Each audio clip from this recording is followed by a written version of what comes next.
Well, they will not be ignored. Climate protection activists blocked dozens of roads right here in the German capital Berlin today, causing traffic jams on many of the city's busiest streets.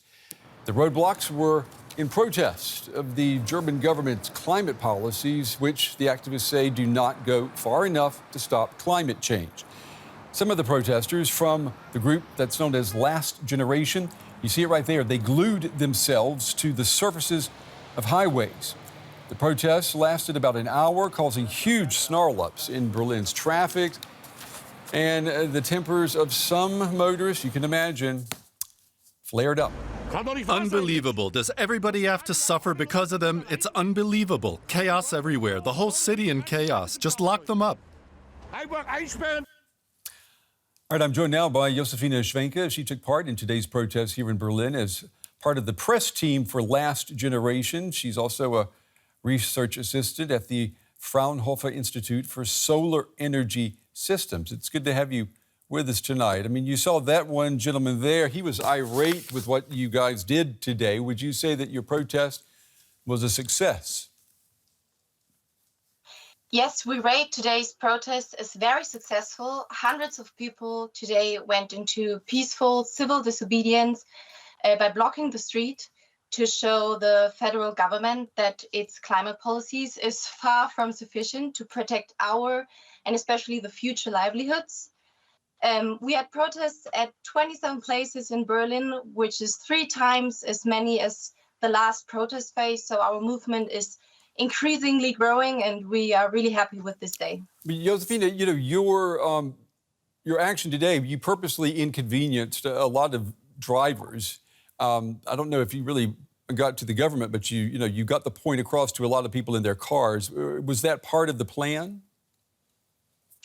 Yes, of course. Our strategy is to use peaceful civil disobedience by blocking the streets. And of course, it's not nice. It's not nice for us. We really understand the anger of people when they're stopped in their daily life and interrupted in their daily life.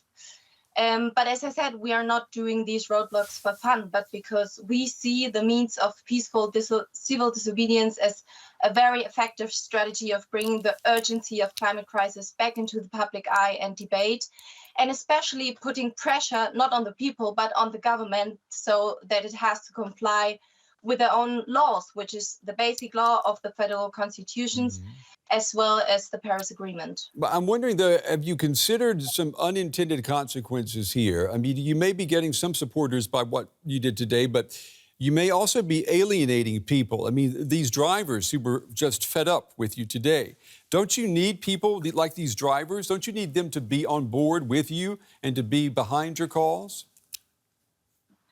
I think you have to differentiate between protest and between the support for climate policies. And we can see that the majorities or we have public majority for climate protection. It exists in the population. There are the solutions. There are also the technologies to achieve an ecological transformation. But the problem is that the government does not implement these solutions. So therefore, we don't really see the problem with the popularity of climate protection, but we really see the problem in the government. And there are our targets that we want to put pressure on them to comply with the Paris Agreement. We're looking at pictures here of people who glued their hands or glued their bodies to the pavement, to the asphalt. Let me ask you, Josefina, have you ever super glued your hand to something in protest? Yes, of course. I also myself went into peaceful civil disobedience and glued my hand on the street to interrupt the daily life and to really remind that the climate crisis is the most dangerous crisis we face. And if we don't make drastic change, we will have intense global suffering, which we already have. I'm really curious about this.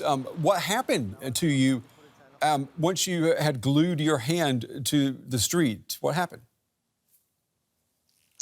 I mean, usually you sit in the street until the police comes and they take you in custody, and sometimes you are sued and you have to pay fines. These are all very negative consequences.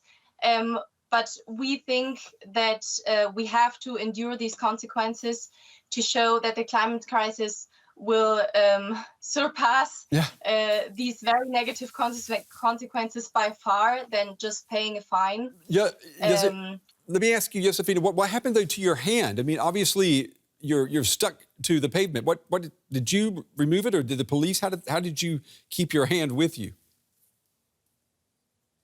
Yes, the police has to remove the glue, and they're doing it by adding a little bit of oil, and it's a very easy procedure actually. So it's not really much about it, and we only use the glue to kind of prolong the blockade and to again increase the awareness about the climate crisis. Okay, well, you're definitely increasing the awareness. You got our attention, and we appreciate you and your hands for joining us tonight here on The Day. Josefina Schwenke with Last Generation. Thank you for talking with us tonight.